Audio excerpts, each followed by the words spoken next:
Olá pessoal, bem-vindos ao meu canal de esportes. Eu sou o H. Vou falar hoje sobre Santos e Curitiba, um jogo que aconteceu muitas coisas. Vou tentar ser o mais breve possível, porque se for para falar tudo, talvez eu fique um dos tempos lá, dos 45 minutos falando sobre o jogo. Mas vou falar aqui os fatos principais do que ocorreu. Eu poderia dizer que esse jogo poderia ser utilizado como aula para técnicos novos, né? E até para alguns outros técnicos mais experientes sobre como as zagas não devem se comportar, porque houve bastantes erros individuais, tanto do Curitiba quanto do Santos. Inclusive o jogo foi decidido num erro individual do Henrique, né, do Curitiba, que é um grande zagueiro, mas hoje, né, acabou cometendo esse erro e tal. Houve também tempos distintos, no qual no primeiro tempo você vê uma briga, né, pela vitória, então muitos ataques e, né, sem a preocupação defensiva, tanto que acabou havendo esses erros individuais e tudo mais. Os dois gols do Santos foram gols de falhas, né, individuais. O gol do Curitiba foi bastante batalhado. Nós temos aqui o destaque do jogo, que foi o Igor Paixão. Jogou muito bem ali no primeiro tempo e também no segundo.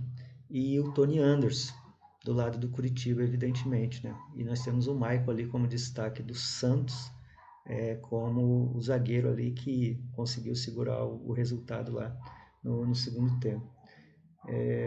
As coisas peculiares é assim, nota-se que o Curitiba não se intimidou na Vila Belmiro, que a derrota foi uma coisa circunstancial e que podemos esperar um Curitiba bastante forte aí nessa campanha do Brasileirão. Lutou até o fim, o segundo tempo foi praticamente todo do Curitiba.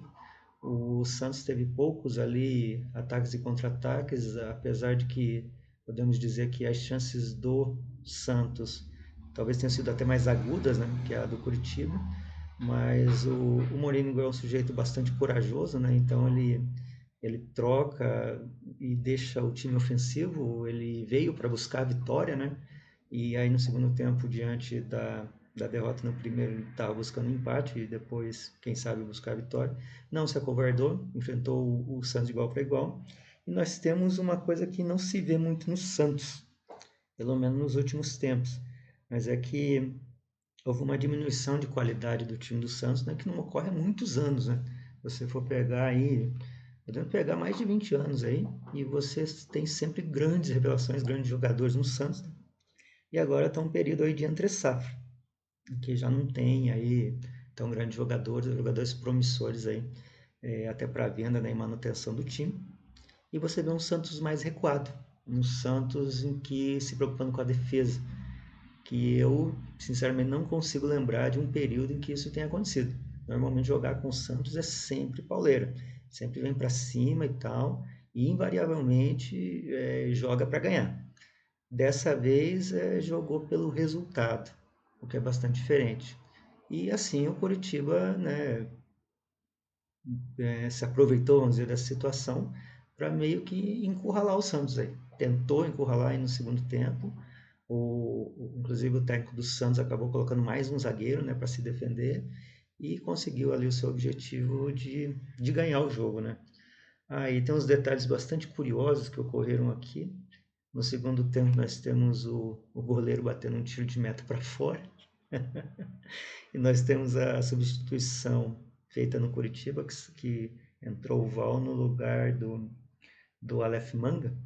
E o primeiro lance dele, ele simplesmente deu a bola lá pro atacante do Santos, que também tinha acabado de entrar, e não fizeram o gol por esses detalhes do futebol aí, né?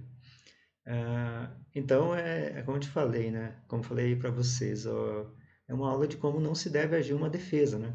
As defesas têm que estar consistentes, têm que estar bem arrumadas, né? O pessoal tem que se comunicar bem e você vai notar isso se você ver o compacto do jogo que há muitos erros assim de entrega de bola, quer dizer, Talvez até seja bastante comum, já que nós estamos no início do campeonato, alguma coisa assim, como o pessoal não está entrosado. Mas não é o caso do Curitiba, né? O Curitiba aí já vem jogando com esse time já há algum tempo e esses erros individuais não, não se justificam, né? Não por início de campeonato essas coisas. O pessoal já se conhece, né?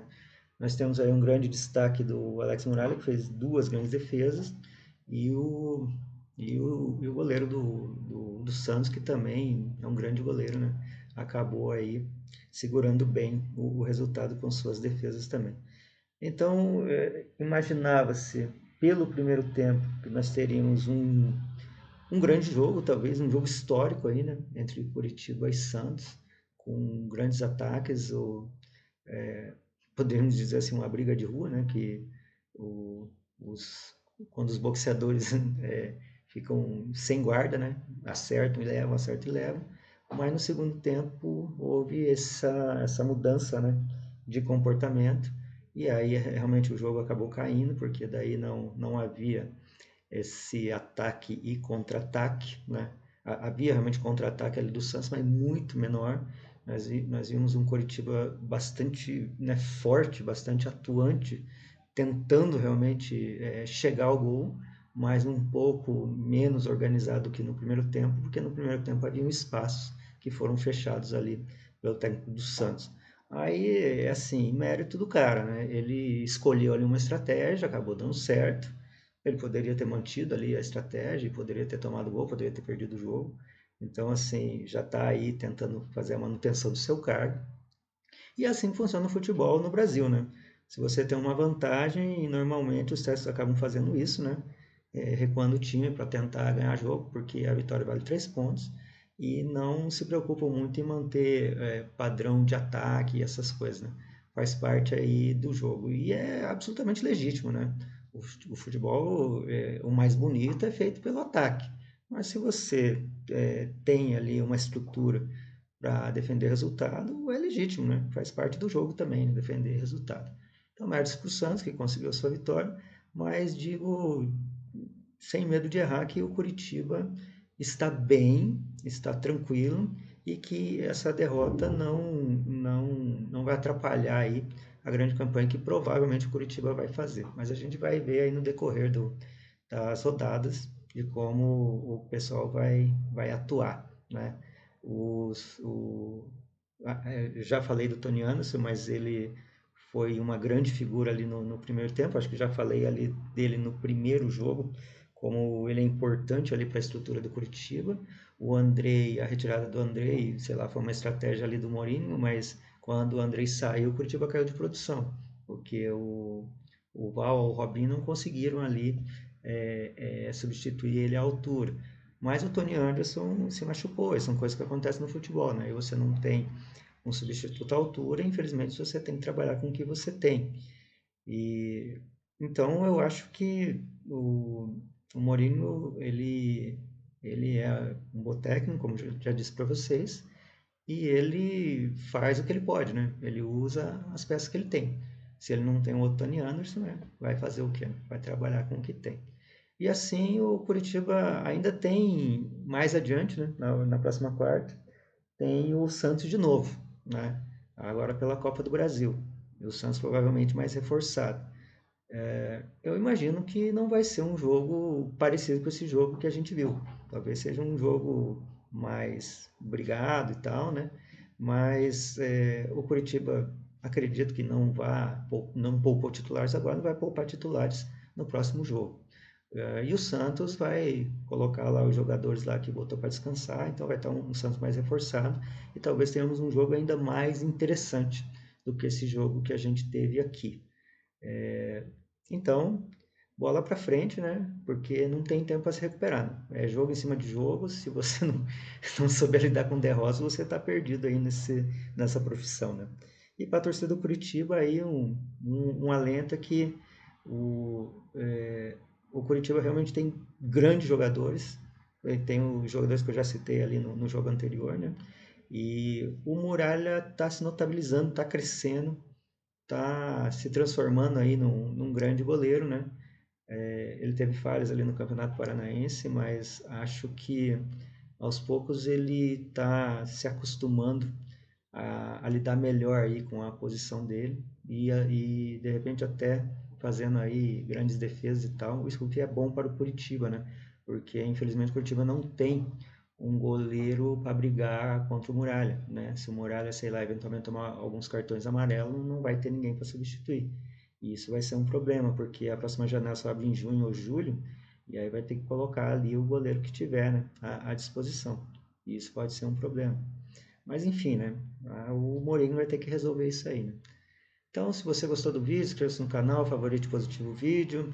Se tem alguma coisa aqui que eu falei que você não concordou, escreva aí também. Eu vou fazer a análise, né, a respeito disso. Se você também teve alguma impressão, né, que eu não disse, fique à vontade para escrever a respeito. Me acompanhe aqui no canal. Ainda hoje tem o jogo do Atlético, às 6 da tarde. Vou falar também sobre o jogo do Atlético e vou continuar aí falando aí dos nossos grandes times aí do futebol paranaense no Campeonato Brasileiro. Divulgue aí nas suas redes sociais, aperte o sininho. Estou esquecendo de falar para apertar o sininho aí, né? Porque se você se inscrever no canal, você apertar o sininho, ele vai te mandar ali quando eu colocar novos vídeos a respeito disso aí. E divulguem aí, continue comigo. Bom dia, boa tarde, boa noite, boa aurora.